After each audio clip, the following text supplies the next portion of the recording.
दोस्तों नमस्कार। आइए आज से हम कक्षा छठवीं के गणित विषय का अध्यापन शुरू करने जा रहे हैं। हम प्रश्नावली 1.1 से अध्याय 1 से शुरू करेंगे और उसके बाद प्रश्नावली के सवालों को भी हल करते जाएंगे। आइए देखते हैं कक्षा छठवीं के गणित का पहला अध्याय, इसमें क्या दिया हुआ है। दोस्तों आप सभी से निवेदन है, यहाँ पर जो भी लिखा हुआ होता है प्राक कथन के रूप में या फिर आप जैसे ही पढ़ना पलटेंगे, यहाँ पर गणित विषय के बारे में शिक्षक के लिए दिया रहता है, लेकिन विद्यार्थी भी इसको पढ़ सकते हैं। और यदि आप आगे पलटेंगे तो यहाँ पर आप देखेंगे विषय सूची। एक बार बिल्कुल देख लें आप पहले क्या क्या आपको पढ़ना है साल भर, और फिर आप देखेंगे यहाँ पर देखिए गणित के क्षेत्र में भारत का गौरवशाली योगदान। प्रायः बच्चे इसको नहीं पढ़ते हैं, लेकिन पढ़ना चाहिए। इसको पढ़ने से आपको पता चलेगा कि गणित के क्षेत्र में हमारे कौन कौन से गणितज्ञ हुए और उन लोगों ने क्या क्या कार्य किया है। संभव हो तो ज़रूर हम इस संबंध में एक वीडियो अलग से बनाएंगे, लेकिन आज हम पढ़ने वाले हैं अध्याय 1 प्राकृत संख्या। वैसे प्राकृत संख्या से आप पहले भी परिचित हैं, लेकिन कक्षा छठवीं में गणित को पढ़ने से पहले एक बार पुनः इसकी पुनरावृत्ति की गई है। आइए इसके बारे में जानते हैं। इसको आप प्राकृतिक संख्या या नेचुरल नंबर के नाम से भी जानते हैं। दोस्तों आपको बताया गया है कि गिनती करने के लिए या गिनने के लिए जिन संख्याओं का हम उपयोग करते हैं उसे ही हम प्राकृत संख्या कहते हैं। यहाँ पर आप लोगों के लिए कुछ काम दिया गया है, इसको आप एक बार पढ़िए और क्रियाकलाप 1 कीजिए।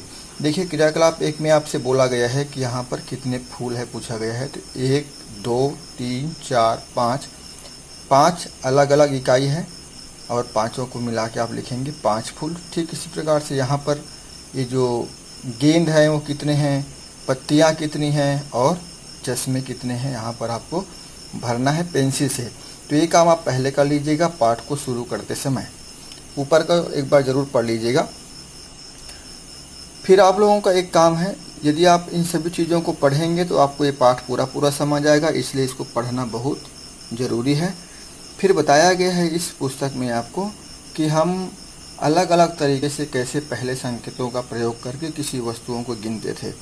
छत्तीसगढ़ के संदर्भ में मैं यदि आप लोगों को बताऊं तो सबसे पहले तो हमारे छत्तीसगढ़ के लोग किसी वस्तु को गिनने के लिए कोरी या खंडी जैसे शब्दों का प्रयोग करते थे।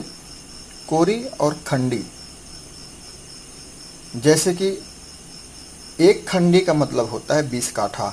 हमारे छत्तीसगढ़ के किसान धान को नापने के लिए काठा एक प्रकार के नापने का गड्ढानुमा जैसे कोई बर्तन होता है उसी प्रकार का एक नापने का एक बर्तन ही है कहना चाहिए, उसका उपयोग करते थे नापने के लिए। 20 काठा नापने के बाद एक खंडी कहा जाता था और उन लोग याद रखने के लिए एक खंडी हो जाने पर किसी वस्तु को, किसी बीज को या किसी और चीज़ों को उसके बदले में रखते थे। जैसे आपको बताऊं 20 खंडी होने के बाद एक बीज रख देते थे, फिर दूसरा 20 खंडी होने के बाद एक और बीज रखते थे, फिर तीसरा 20 खंडी होने के बाद एक और बीज रखते थे, फिर चौथा 20 खंडी होने के बाद एक और बीज रखते थे। इस प्रकार आप बता सकते हैं कि इन चारों बीजों को मिलाकर कुल कितने काठा धान नापते थे उन लोग। यहाँ 20, यहाँ 20, 40, यहाँ 20, 60 और यहाँ 20, 80। इस प्रकार से एक और बीज रखा जाए तो वो 100 काठा धान नाप लेते थे। ठीक इसी प्रकार से एक कोरी का मतलब होता था 20 रुपया।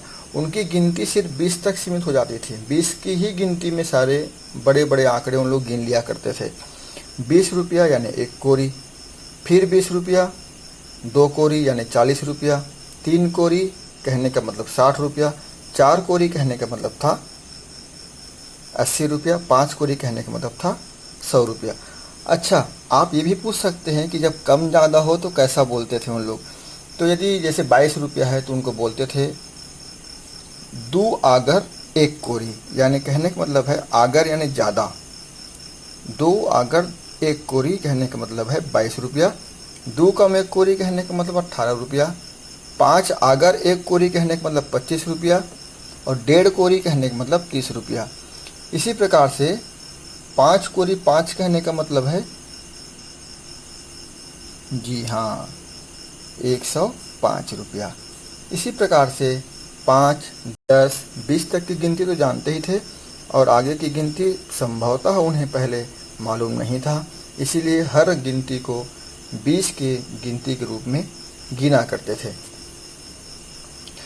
अब अभी मैं आपको जो बताया हूँ यहाँ पर, एक खंडी होने के बाद वो एक बीज रखते थे या धान की हुंडी बनाते थे या किसी रस्सी में गांठ बनाते थे।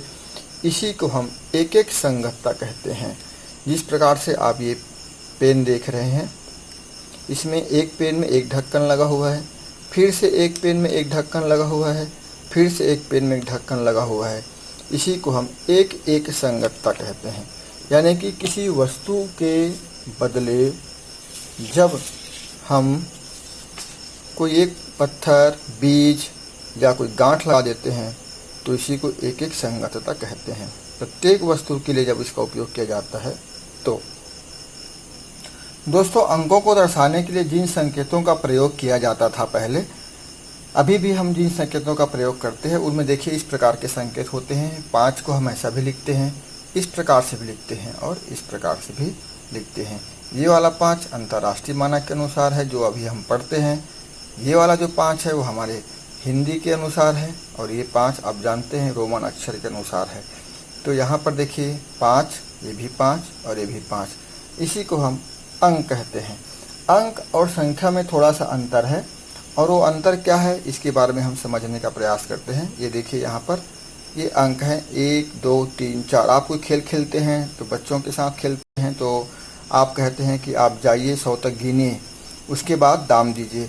तो आप वास्तविक में अंकों को ही बोल रहे होते हैं, किसी संख्या का उपयोग नहीं कर रहे होते हैं। क्योंकि आप 1, 2, 3, 4, 5, 6, 7, 8 गिनते हैं तो किसी वस्तु को नहीं गिन रहे होते हैं, बल्कि आप अंकों को ही दोहरा रहे होते हैं।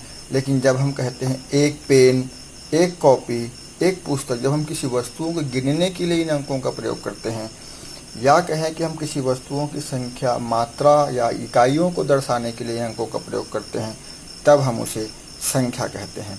तो आप समझ चुके होंगे अंक और संख्या में क्या अंतर है। एक बार पुनः बता रहा हूँ मैं आपको। जब हम सिर्फ इस प्रकार से लिखते हैं संकेतों को 1, 2, 3 ऐसा ब्लैक बोर्ड में लिखते हैं, किसी भी वस्तुओं के बारे में नहीं बताया जाता, सिर्फ 1, 2, 3, 4 कहा जाता है, तब तक वो अंक होता है, यानी एक प्रकार का संकेत होता है। एक को दर्शाने के लिए इस प्रकार का संकेत का प्रयोग करते हैं, किसी वस्तुओं की 2 संख्या को दर्शाने के लिए इस प्रकार का प्रयोग करते हैं। 3 कोई इकाई है तो उसको दर्शाने के लिए हम इस प्रकार से 3 का प्रयोग करते हैं। और जब हम गिनते हैं उसको, जैसे देखिए यहाँ पर बीज है 1, 2, 3, 4 ऐसा कहेंगे तो इसके बारे में जो हम बोलेंगे तो हम बोलेंगे 4 बीज हैं।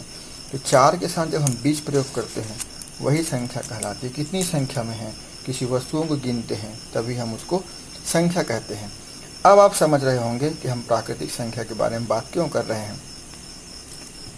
प्राकृतिक संख्या या प्राकृतिक संख्या या नेचुरल नंबर, जिसे हम गणना करने के लिए जिन संख्याओं का उपयोग किया जाता है उसे ही हम प्राकृतिक संख्या कहते हैं। इसे अंग्रेजी के बड़े अक्षर n से दर्शाया जाता है और उसको n बराबर 1, 2, 3, 4, 5, 6, 7 अनंत तक लिखा जाता है,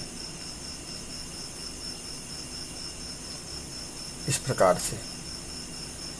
तो इसमें आप देख रहे हैं n बराबर 1, 2, 3, 4 अनंत तक, तो इसकी शुरुआत 1 से होती है। इसलिए आप कह सकते हैं कि प्राकृतिक संख्याओं में एक सबसे छोटी प्राकृतिक संख्या है और चूंकि अनंत तक गया हुआ है, इसलिए आप ये भी कह सकते हैं कि सबसे बड़ी प्राकृतिक संख्या नहीं बताई जा सकती। आप जिसे भी सबसे बड़ी प्राकृतिक संख्या कहेंगे उसमें 1 जोड़ के हम उससे बड़ी संख्या प्राप्त कर सकते हैं। जैसा यदि आपने कहा 1000, तो 1000 में हम 1 जोड़ के 1001 प्राप्त कर सकते हैं। ये तो 1000 से बड़ी क्या हो गई, 1001। इसी प्रकार आप 1 लाख बोलते हैं तो 1,01,000 उससे बड़ी है। इसी प्रकार से आप एक संख बोलते हैं तो एक संख से बड़ी संख्या है। किसी भी संख्या में 1 जोड़कर हम उससे बड़ी संख्या प्राप्त कर सकते हैं। तो इस प्रकार से छोटी और बड़ी संख्या के बारे में आप बता सकते हैं। ये देखिए आपके पुस्तक में एक संगतता के संबंध में एक टेबल, एक कुर्सी, यहाँ पर एक टेबल, एक कुर्सी, इसका उदाहरण दिया हुआ है। आप कक्षा में भी अपने देखते हैं कि एक बच्चे के साथ एक ही बस्ता आता है, यानी कि एक बच्चा एक बस्ता लेकर आता है, तो वहाँ पर भी एक एक संगतता ही पाया जाता है। कई बार आप अपने घर के आसपास भी देखते हैं, कई प्रकार की चीज़ें होती हैं जिसमें एक एक का संगतता पाया जाता है। उस एक एक संगतता को आप समझ सकते हैं। अब हम बात करते हैं छोटा का चिन्ह, बड़ा का चिन्ह और बराबर का चिन्ह। छोटा का चिन्ह इस प्रकार से जैसे दर्शाया गया है वैसे लिखा जाता है, आप इससे परिचित हैं। बड़ा का चिन्ह इस प्रकार दर्शाया जाता है, 5वीं कक्षा में आपने पढ़ा है। बराबर का चिन्ह ऐसे दर्शाया जाता है। तो जब कोई दो संख्या हम लेते हैं, यहाँ पर जैसे 8 लिए और यहाँ पर 10 लिए, तो हम कहेंगे कि 8 छोटी है 10 से। इसी को यदि हम इस प्रकार से लिख दें उल्टा, 10 को इधर लिख दें और 8 को इधर लिख दें, तो हम कहेंगे 10 बड़ी है 8 से। यहाँ पर हम कहेंगे कोई दो संख्या लेते हैं, एक 8 और दूसरा और 8, तब हम कहेंगे यहाँ पर 8 बराबर है 8 से। इस प्रकार से हम छोटी संख्या के चिन्ह को और बड़ा का चिन्ह को, बराबर के चिन्ह को उपयोग में ला सकते हैं। वास्तविक में कहा जाए दोस्तों, तो कोई छोटा का चिन्ह और बड़ा का चिन्ह नहीं होता है। जिस तरफ बड़ी संख्या होती है उधर इसका मुंह खुला हुआ रख देते हैं, जिस तरफ छोटी संख्या होती है उधर उसका मुंह बंद किया हुआ तरफ रख देते हैं। तो ये चिन्ह वास्तविक में तो एक ही है, बस इसकी दिशा अलग अलग है, इसलिए भी हम इसको अलग अलग बोलते हैं, छोटा का चिन्ह और बड़ा का चिन्ह। फिर यहाँ पर देखिए आपके लिए क्रियाकलाप 2 दिया गया है। इसमें संख्याएं दी गई हैं आपको, यहाँ पर बढ़ते क्रम में जमाया गया है। इसको बढ़ते क्रम आप जानते हैं, पहले छोटी संख्या को रखते हैं, फिर उससे बड़ी संख्या, फिर उससे बड़ी संख्या, फिर उससे बड़ी संख्या, फिर उससे बड़ी संख्या को आप रखते जाते हैं यहाँ पर। और घटते क्रम में आप सबसे पहले सबसे बड़ी संख्या को रखते हैं, उसके बाद उससे छोटी, फिर उससे छोटी, फिर उससे छोटी संख्याओं को रखते हैं। यहाँ पर आपके लिए काम दिया गया है, इसको आप पेंसिल से बिल्कुल करिए, अपने बड़ों के सहयोग से उसको जांच कराइए और अपने साथियों के साथ भी हल करने का प्रयास करेंगे। तत्पश्चात हम यहाँ पर आएंगे चिन्ह को लगाने में। छोटे के चिन्ह देखिए, उसी को फिर ऐसा लिखा गया है। यहाँ पर 9 छोटा है 12 से, 12 छोटा है 13 से, 13 छोटा है 15 से, 15 छोटा है 18 से, 18 छोटा है 27 से, 27 छोटा है 31 से और 31 छोटा है 49 से। ठीक इस प्रकार यदि हम उल्टा करें, घटते क्रम में लिखें तो इस प्रकार लिखेंगे 49 छोटा है 31 से, 31 छोटा है 27 से, 27 छोटा है 18 से, 18 छोटा है 15 से, 15 छोटा है 13 से, 13 छोटा है 12 से और 12 छोटा है 9 से। आपके लिए दिया हुआ यहाँ पर सोचकर उत्तर ढूंढिए, सबसे बड़ी प्राकृतिक संख्या कौन सी है।